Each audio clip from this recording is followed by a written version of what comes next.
प्रसिद्धीत पैसा थोड्या दिवसाचा असतो. व्यवसायासाठी वेळ दिला तर तुम्हाला कुठेही कमी पडत नाही. मी करतो त्याला काहीतरी जोडधंदा पाहिजे. ग्रामीण भागात भेळ आणि मिसळ सगळं जे आहे ना ते आपल्या कष्टावरती अवलंबून आहे. गुणवत्ता त्या कस्टमर तुम्हाला शोधत तुमच्यापर्यंत आलं पाहिजे. कष्ट करत करत गेलं तर ब्रँड झाला. आता मालकाने काम करणं खूप गरजेचं आहे. आजकालची पिढी काय गरज सर्व वैद्य मरो. जमल तेवढं व्यवसायात वेळ द्या, तुम्हाला सक्सेस मिळून जाईल.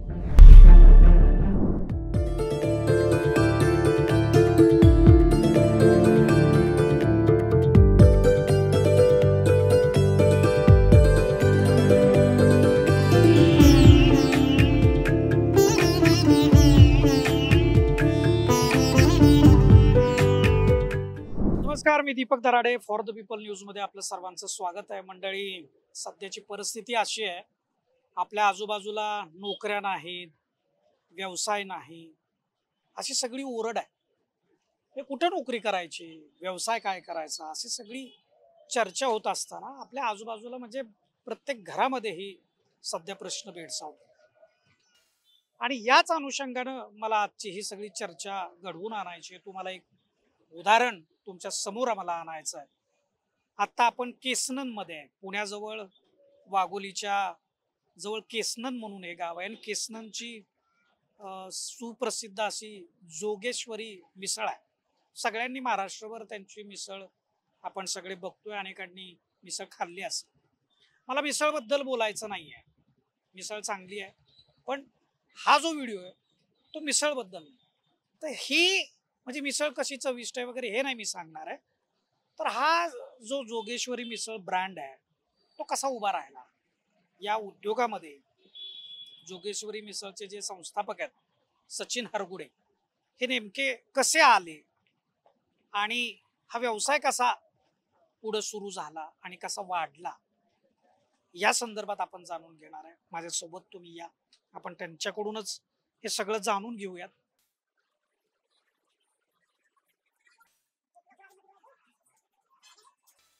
सचिन स्वतः तिथं मिसळ बनवताना दिसत आहेत. म्हणजे आपल्याला एक लक्षात येईल की मिसळ सुप्रसिद्ध आहे, महाराष्ट्रभर यांच्या फ्रँचायझी आहेत. आणि सचिन हरगुडे काय करताय सचिन तुम्ही? हे मिसळ बनवते. तुम्ही स्वतः बनवताय? हो, स्वतः बनवते. 200-250 फ्रँचायझीचा मालक मिसळ बनवतोय. पण हे आत्ताच फक्त बनवताय का रोज असंच करतो? कधी पण या सर, इथं दिसेल तुम्हाला. हे इथंच दिसेल असं जे ते म्हणतायत, त्याच्यामध्ये एक लक्षात घ्या, उद्योजक होणं म्हणजे केवळ व्हाईट कॉलर बिझनेस करणं नव्हे, तर प्रत्येक टप्प्यावरती आपल्याला काम करता आलं पाहिजे. आपला कर्मचारी एखादा नसेल तर तिथं आपण स्वतः उभा राहिलं पाहिजे आणि आपल्या ग्राहकाला ती सेवा देता आली पाहिजे. बरं, जो आपण जी सेवा देतो ती सेवा सुद्धा उत्तम दर्जाची दिली पाहिजे, असं आहे सगळं. सचिन, मला तुम्हाला विचारायचंय, कधी सुरू केलं हे तुम्ही जोगेश्वरी मिसळ? 2013-14 साली हा व्यवसाय चालू केला सर आम्ही. म्हणजे सुरुवातीला मिसळच होतं का काय, कशा पद्धतीनं तुमचं या व्यवसायात पदार्पण कसं झालं? सुरुवातीला छोटासा दूध व्यवसाय चालू केला होता. त्यानंतर कालांतराने जसा एरिया वाढत गेला तसं जसं काळाची गरज म्हणून एक छोटं भेळ चालू केली, नंतर मिसळ चालू केली, नंतर फ्रँचायझी चालू झाली. म्हणजे आता जो मिसळच का असा म्हणजे मला प्रश्न पडला. म्हणजे व्यवसाय करायचा तर मिसळच का?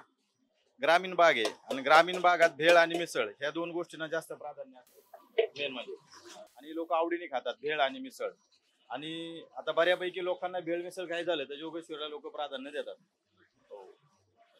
ही जेव्हा सुरुवात केली, ही पहिली तुमची शाखा इथं आज आम्ही केसनन मध्ये, तुमच्या मुख्य शाखेमध्ये साधारण किती शाखा महाराष्ट्रावर पोहोचल्यात आणि कुठं कुठं आहेत त्या? सर, महाराष्ट्राच्या प्रत्येक जिल्ह्यामध्ये जोगेश्वरीच्या शाखा आहेत. तुम्ही समजून घ्या किती शाखा असतील. आकडा सांगायला मला आवडत नाही, म्हणजे भरपूर आहेत. म्हणजे प्रत्येक जिल्ह्यातल्या लोकांना खायला मिळेल एवढे आहेत, म्हणजे होऊ शकतात. प्रत्येक महाराष्ट्रीयन तुमची जोगेश्वरीची मिसळ चाखू शकतो. हो, बरोबर. आता व्यवसाय करत असताना नेहमी आपण बघतो की म्हणजे मॅकडोनाल्ड किंवा KFC, आता हे प्रख्यात जगविख्यात आपले ब्रँड आहेत की ज्यांच्या फ्रँचायझी आहेत आणि त्याच मार्गाने तुम्ही चाललाय. पण बऱ्याचदा काय होतं की आपण अनेक फ्रँचायझीचं मॉडेल बघतो, ते यशस्वी होताना दिसत नाही, पण तुमच्या बाबतीतला एक वेगळा विषय दिसतो. काय नेमकं म्हणजे त्याचं गमक काय, मूळ काय?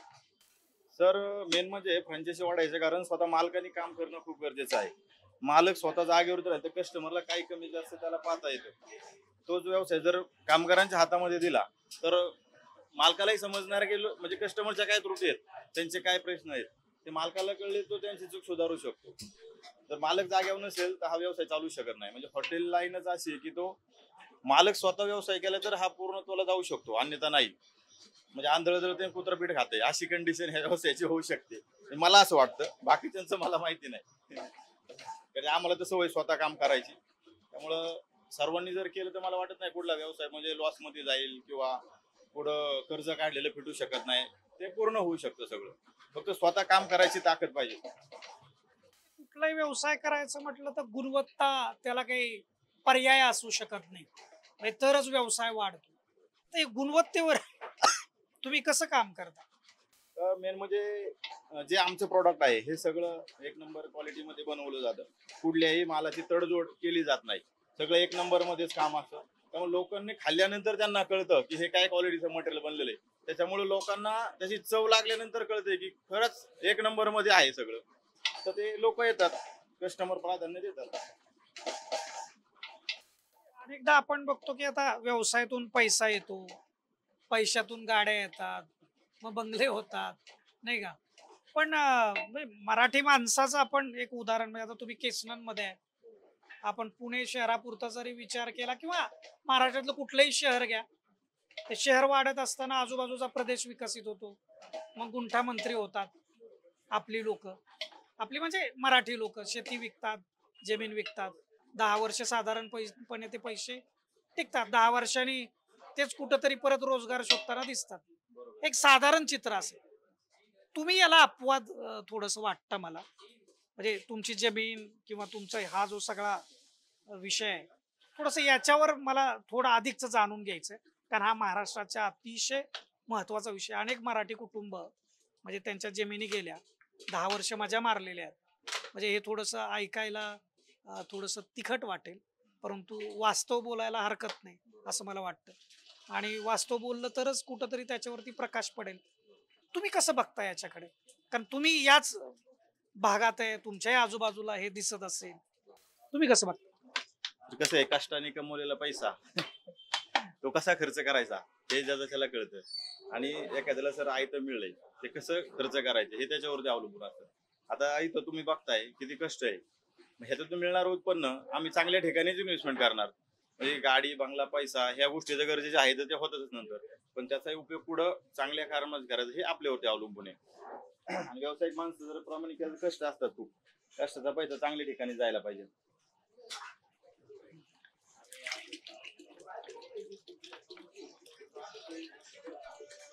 आता हे तुमच्या फ्रँचायझी तुम्ही आकडा सांगत नाहीये, पण KFC मॅकडोनाल्डच्या शाखा टिकतात किंवा त्या आता जगभर वाढल्या. तुमच्या फ्रँचायझी टिकण्याचा काय विषय एकूण त्याच्या संदर्भातलं तुम्ही नियोजन कसं करता? म्हणजे आता मराठी माणसाच्या विषयी आपण बोललो किंवा कष्ट केलं पाहिजे, आता हे सगळेच बोलतात, पण नेमकं कष्ट काय केलं पाहिजे हे कोणी सांगत नाही. तुम्हाला काय वाटतं, म्हणजे एवढ्या फ्रँचायझीचा हे सगळं डोलारा सांभाळणं, गुणवत्ता टिकवणं, हे कसं करता तुम्ही? सर, ज्याचे पाय जमिनी असतात ना त्याची गुणवत्ता पण टिकती आणि कस्टमरही टिकतात. बाहेर जायची गरज लागत नाही. पैसा आल्यानंतर काय होतं, जास्त म्हणजे मित्र परिवार असेल काय असेल भोवताली फिरत असतो, तर त्याच्यावर संयम ठेवता आला पाहिजे. व्यवसाय करतोय, व्यावसायिक माणसाला वेळ खूप महत्वाचा असतो. व्यवसायासाठी वेळ दिला तर तुम्हाला कुठेही कमी पडत नाही. पैसा हा प्रसिद्धी पैसा थोड्या दिवसाचा असतो. आणि मला असं वाटत नाही की सोशल मीडियावरती मिळालेली प्रसिद्धी ही तुम्हाला लाईफ टाइम पर्यंत टिकू शकते. तुमचं कष्ट बोलतं, कष्ट केलं हे तुमचं प्रामाणिक असेल तर हे शेवटपर्यंत तुम्हाला ते शेवट करतं ते. अन्यथा नुसती म्हणजे आपण कसं सोशल मीडियाचा जमाना आहे, आम्ही पाहिलं असेल की बा सोशल मीडिया आमच्याकडे काही नाहीये, जास्त प्रमाणात काहीच नाही. आमच्या प्रॉडक्टवरती कस्टमर सगळे आमच्याकडे येतात. म्हणजे गुणवत्ता जर दिली कुठल्याही म्हणजे कॉम्प्रोमाइज नाही करायचं कस्टमरसाठी, तर 100% कस्टमर तुम्हाला रिपीट होतात. म्हणजे गरजच लागत नाही तुम्हाला कस्टमर या म्हणायची. गुणवत्ता द्या, कस्टमर तुम्हाला शोधत तुमच्यापर्यंत आलं पाहिजे. मी ह्या मताचा मी आहे. हे सगळे संस्कार तुम्हाला नेमके कुठून झालेत? म्हणजे उद्योगामध्ये पूर्वी घरातला कोणी माणूस किंवा त्याची उद्योगाची पार्श्वभूमी? नाहीतर असं कोणी नव्हतं, पण काळच ठरवतो तो विषय. गरज माणसाची असते. म्हणजे मेन मला जर सांगायचं झालं तर व्यवसायामध्ये म्हणजे मदत मला झाली ज्या ठिकाणी आज मी म्हणजे माझी पहिली फ्रँचायझी चालू केली, या ठिकाणी माझ्याकडे 0 पैसे असताना आमच्या जागेचे मालक गोरखाबा सातव यांनी जागा देऊन मला पैसे दिले. कमीत कमी म्हणजे जेव्हापासून मी आज 10-12 वर्ष झालं इथं काम करतोय किंवा माझा व्यवसाय इथं चालू आहे, तर आजपर्यंत त्यांनी माझ्याकडनं भाडं घेतलं नाही. आणि व्यवसायाची कंबर मोडती भाड्याने. सगळ्यात जास्त सपोर्ट झाला असेल तर मला त्यांचा.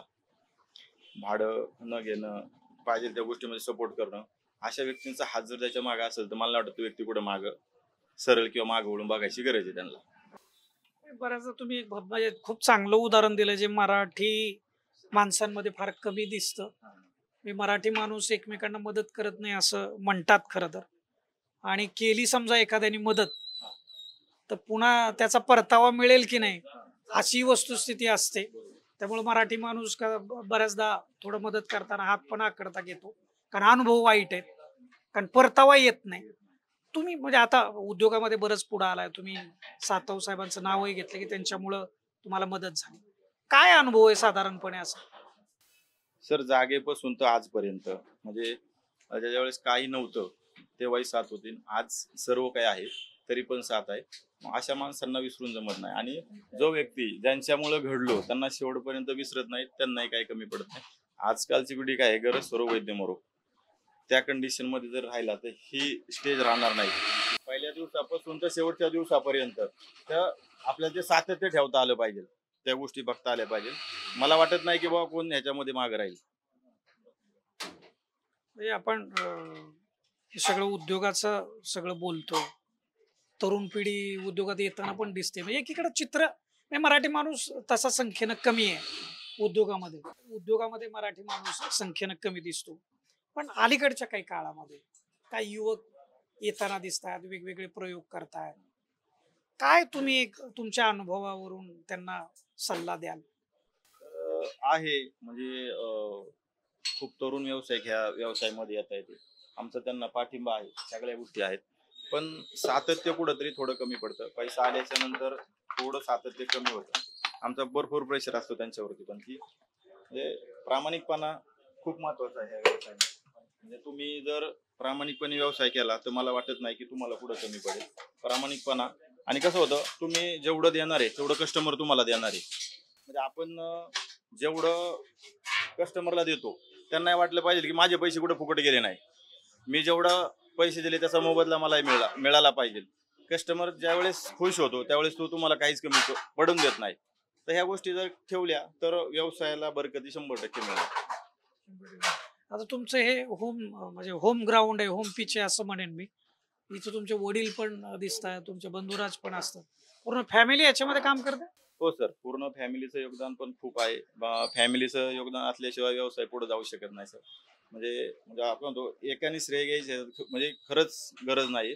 फॅमिलीचा सपोर्ट जर असेल तरच ह्या लेवलला माणूस जातो, अन्यथा नाही. म्हणजे घरच्यांचं म्हणजे आमच्या मिसेसचा असेल, बंधूचा असेल, वडिलांचा असेल, पूर्ण फॅमिलीचं ह्याच्यामध्ये इन्व्हॉल्वेशन आहे, तेव्हा आम्ही आज ह्या लेवलला आहे. ते आपण सचिनशी तर बोललेलोच आहे, पण सचिन यांचे जे वडील आहेत त्यांच्याशी सुद्धा बोलूयात आपण. नेमकी मुलांनी जी केलेली जी ही प्रगती आहे ती नेमकी कशी आहे, कशी वाटतं त्यांना, काय त्यांच्या भावना आहेत, ह्या सुद्धा जाणून घेऊ आपण. माझ्यासोबत सचिनचे वडील आहेत. नमस्कार काका. काय वाटतं हे सगळं मुलांनी जे विश्व निर्माण केलंय, जोगेश्वरी मिसळ, महाराष्ट्रात कुठल्याही रोडला जा तिथं जोगेश्वरी मिसळ दिसते. काय वाटतं हे सगळ्या बघून ऐकून? चांगलं भरभरून वाटतं, आनंद वाटतो की मुलांनी काहीतरी करून दाखवलं. काय असं वेगळं आहे म्हणजे इतरांची पण मुलं आहेत, तुमच्याच मुलामध्ये असं काय वेगळं आहे? काय असेल दैवी शक्ती त्यांच्यामध्ये की काहीतरी दिलेली आहे, त्यांच्या पाठीमागं काहीतरी असं असेल की त्यांना करता आलं. ते बाकीचे लोक करतात ते त्यांना नाही करता आलं, सक्सेस नाही झाले, पण ह्यांनी ते सक्सेस करून दाखवलं. काय असं म्हणजे आता तुम्ही वडील आहात, मुलांचं संगोपन करताना कुठंतरी संस्कार पण व्यापार उद्योग व्यवसायाचे करावेत असं म्हणतात. म्हणजे उद्योग करायचा असेल तर त्यासाठी संस्कारांची विचारांची पण बैठक लागते. तुमच्या घरातलं वातावरण कसं होतं? घरातलं वातावरण अगदी असं खेळीमेळीच होतं. असं काही नव्हतं की असं म्हणजे कोणाचं दडपण किंवा असं काही बोदरेशन असं काही नाही. 2 मुलं, बायको आणि आम्ही म्हणजे 4च लोक संसारामध्ये, बाकी कोणी नव्हतं. आणि मी शेती करत असताना मुलं शाळेत असायची, शाळा वगैरे त्यांना भरपूर शिकवली. नंतर ते जॉबला लागले. मी शेती करत असताना थोडं शेती करता करता थोडं रिक्षा चालवली, पुण्यामध्ये गेलो, थोडं पुण्यामधनं फिरून आलो. नंतर थोडंसं मुलांच्या शिक्षणाकडे लक्ष दिलं, मुलांचं शिक्षण केलं. होता होता मुलं नंतर कंपनीमध्ये कामाला लागली. नंतर त्यांच्या लक्षात आलं की आपण काहीतरी दुसऱ्याची नोकरी करण्यापेक्षा आपलं स्वतःच काहीतरी केलं पाहिजे. मग त्यांच्या लक्षात आलं की बा आपण काहीतरी करूया. मग त्यांनी ज्यावेळी त्यांनी निर्णय घेतला समजा बाबा स्वतःच काहीतरी करायचं, आजकाल असं होतं की नोकरी सोडताना मग घरातून फार विरोध होतो. अरे नोकरी सोडतोय मग काय दुसऱ्याच्या कुठं लष्कराच्या भाकरी बस. तुमची काय रिॲक्शन होती ज्यावेळेस त्यांनी हे सुरू करायचं ठरवलं त्यावेळी? नाही, त्यावेळी मी ऍक्च्युली शेतीच करत होतो. आम्ही आमचा उदरनिर्वाह सगळं शेतीवरतीच चाललेलं होतं. त्यामुळे आम्ही शेतीवरती आमचं म्हणजे कुटुंब चालत होतं. असं काही जॉबवरती निर्भर नव्हतो आम्ही की जॉब केलाच पाहिजे किंवा करायलाच पाहिजे असं काही नव्हतं. शेती होती वडिलोपार्जित. म्हणजे तुम्ही पाठिंबा दिला? हो, शेती करत असताना हे करत गेलो आम्ही. शेती पण होती, काही दिवस मुलांनी शेती केली. असंही काही नाही की शेती नाही केली. शेती करत असताना त्यांना हे जाणवलं की आपण शेती करतो त्याला काहीतरी जोडधंदा पाहिजे. तर नुसती शेती करून जमणार नाही, शेतीवरती आपलं भागणार नाही. मग त्याला जोडधंदा काहीतरी करायचा म्हणून ते ठरवलं की आपण काहीतरी थोडं वेगळं करूया म्हणून हा व्यवसाय निवडला. म्हणजे एका सूत्रात सांगायचं म्हणलं तर हे यशाला कसं सांगाल तुम्ही एका वाक्यात? काय सांगाल म्हणजे कशामुळे मिळालं असेल? काय नाही, आपल्या कष्ट हे सगळं जे आहे ना ते आपल्या कष्टावरती अवलंबून आहे. जे काय होत असतं ते आपण ज्यावेळी स्वतः उभं राहून कष्ट करत असतो त्या कष्टाचं फळ मिळत असतं. ते तुम्ही जर असं जागेवरती बसून कोणी दे म्हटलं तर नाही देणार आहे. थोडेफार आपले हातपाय हलवले पाहिजे, हातपाय झिजवले पाहिजे, कष्ट केले पाहिजे. कष्ट केले तर मिळणार आहे ना, नाही कष्ट केले तर कसं मिळणार आहे? दुसरं दुसरं एक मला कायम दिसतं, वडीलधारी व्यक्ती म्हणून विचारतो तुम्हाला हे खरं तर. म्हणजे मराठी कुटुंबातल्या एखाद्या मुलानं समजा किंवा एखाद्या व्यक्तीनं कुणी पण जरा काय व्यवसायात उद्योगात जरा पैसे कमवले हे झालं की तो कुठंतरी ग्रामपंचायतीला उभा राहतो, जिल्हा परिषदेला उभा राहतो, 1-2 कोटी खर्च करतो, मग परत त्याला आमदारकीची स्वप्न पडतात जर व्यवसायात चांगलाच पैसा आला असेल. काय कसं बघता तुम्ही याच्याकडे? लगेच राजकारणात गेलं पाहिजे? आम्हाला या राजकारणाविषयी अजिबात इंटरेस्ट नाहीये. पहिल्यापासून मुलांना मी सांगितलेलं आपल्याला राजकारण आणि आपला व्यवसाय हा वेगळा विषय आहे. राजकारणाचा विषय वेगळा, व्यवसायाचा विषय वेगळा. राजकारणामध्ये गावामध्ये जरी राजकारण असेल तरी आम्ही ह्याही पार्टीच्या बाजूने नसतो आणि ह्याही पार्टीच्या बाजूने नसतो. कारण आपला रोडवरती व्यवसाय चाललेला असतो. दोन्ही पार्टीचे लोक आपल्याकडे आली पाहिजे ह्या हिशोबाने आम्ही गाव स्तरावरती वागत असतो की आम्हाला आपलं हॉटेल चालवायचं. ह्या हिशोबाने दोन्ही कडची लोक आपल्याकडे आली पाहिजेत. एखाद्याचा विषय घेतला आपण तर दुसरी पार्टी आपल्याकडे येणार नाही. एकाचा कुणाचा विषय धरायचा नाही. हा कुणी आला, हा तुमचा मी आहे बाबा, तो आला, हा मी तुमचा आहे, संपलं. म्हणजे उद्योग विकासाकडे लक्ष दिलं पाहिजे. आपल्या व्यवसायाकडे आपलं टार्गेट केलं पाहिजे. आपण तो विषय नाहीच आहे आपला. मग तिकडे लक्ष देऊन आपलं काम नाही. आपलं जे काम आहे, कारण हा धंदा आहे रोडवरचा, बरोबर, आणि रोडवरचा धंदा असल्यामुळे दोन्ही पार्टीचे लोक आपल्याकडे आली पाहिजेत. आपण जर एक पार्टी धरली तर दुसरी पार्टीचे लोक आपल्याकडे येणार नाही. मग आपल्याला पार्टी वगैरे किंवा गाव पातळीवरती इलेक्शन हा विषय आपल्या डोक्यामध्ये नाही. म्हणजे राजकारणातून दूर राहायला पाहिजे. फार चांगला मोलाचा सल्ला दिलाय. सचिनचा भाऊ आहे इथं, तो सगळं आर्थिक आणि ह्या सगळ्या गोष्टी पण पाहतो. काय वाटतं हे सगळे खूप म्हणजे अभिमानाची गोष्ट आहे. म्हणजे मिसळ म्हणून मला खरं तर हे जाणून घेण्याच्या ऐवजी मिसळ तुमची चांगलीच आहे, ते लोक खातील, लोक त्याचं कौतुक करतील, चांगले असेल तर चांगलं म्हणतील, काही सजेशन असतील तर सजेशन देतील. पण ज्यावेळेस एक ब्रँड म्हणून उभा राहणं तर या गोष्टीकडे कसं पाहतो? ब्रँड कडे पाहण्यापेक्षा जे काही केले ते ब्रँड करण्यासाठी केलंच नव्हतं. फक्त कष्ट करत करत गेलो आणि तो ब्रँड झाला. म्हणजे असा हा ब्रँडच करायचा असं ठरवून तर काहीच नव्हतं. मग ते करत करत जाऊन पुढं तो ऑटोमॅटिक ब्रँड झाला. म्हणजे त्यासाठी विशेष नाही ठरवून इथं ऍडव्हर्टाईज केली असं काही नव्हतं. बंधूंनी जे काही केलं तो ब्रँड झाला आणि माझं काय मी फक्त साथ देत गेलो. दुसरं काय म्हणजे विशेष काय असं त्याला हे नाही. एक जबाबदारी दिली ती पार पाडत गेलो. त्यांच्या पद्धतीने त्यांनी आज जे काय उभं केलंय ते खूप म्हणजे मेहनतीने उभं केलेलं आहे.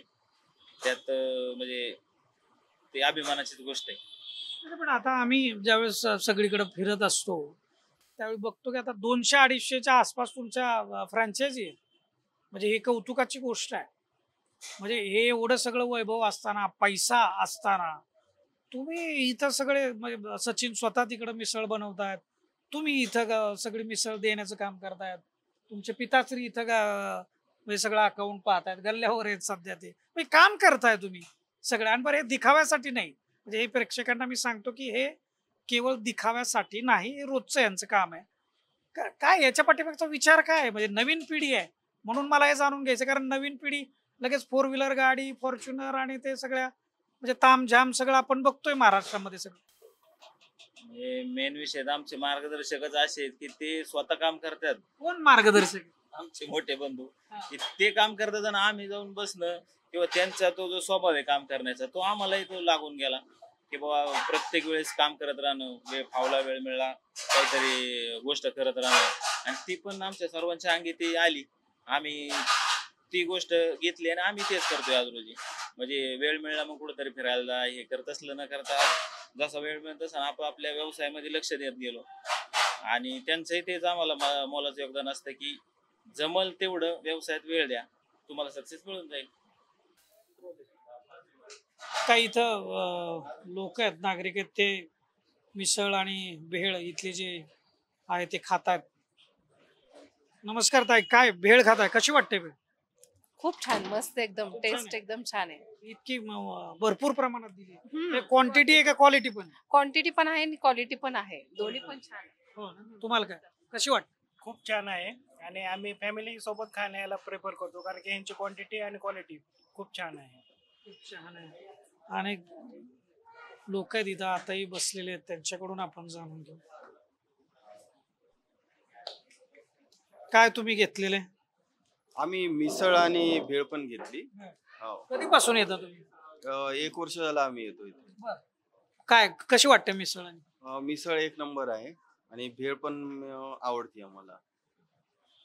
ग्राहकांच्या तुम्ही प्रतिक्रिया पण बघताय, एक नंबर. सगळ्यांना मिसळ एकदम म्हणजे क्वालिटी असेल तर ग्राहक तुम्हाला वारंवार येत असतो तुमच्याकडे. काय कशी मिसळ? 1 नंबर. फक्त 1 नंबर? हो, का बरं, कशामुळे? आम्ही दुसरे का मिसळ खातच नाही. बरं, कशामुळे? आवड पहिल्यापासून मिसळ. काय 1 नंबर काय म्हणजे ह्याच्यात काय असं की ते 1 number? Quality. Quality. Quality 1 number. तुम्हाला काय? चांगली आहे, 1 नंबर मिसळ. क्वालिटी क्वांटिटी एवढी कुठंच भेटत नाही दुसरी. सगळ्या म्हणजे व्यवसाय करण्याचा जो हा विषय आहे तो तुम्ही बघत असाल कशा पद्धती, बारीक बारीक छोट्या छोट्या गोष्टी आहेत. म्हणजे म्हणून मी मागाशी सुरुवातीलाच तुम्हाला म्हणाल की जोगेश्वरी मिसळ कशी आहे हे मी या व्हिडिओ मधून सांगणार नव्हतो. हा जो ब्रँड आहे हा कष्टाचा ब्रँड आहे. कष्ट करून गुणवत्तेला केंद्रस्थानी ठेवून हा ब्रँड उभा राहिला. म्हणजे आज 200-250 फ्रँचायझी असताना इथं हे हरगुडे कुटुंब, हे सचिन आणि त्यांचे बंधू आणि त्यांचे वडील हे सगळे इथं काम करतायत, मिसळ बनवतात. हे रोजचं काम आहे. हे फक्त केवळ व्हिडिओ पुरतं दाखवण्यापुरतं हे काम नाहीये, हे तुम्ही लक्षात घ्या. आज महाराष्ट्रामध्ये अनेक तरुण उद्योग व्यवसायामध्ये येऊ पाहतात, आलेले, त्यांच्यासाठी खरं तर हा व्हिडिओ प्रेरणादायी असू शकतो.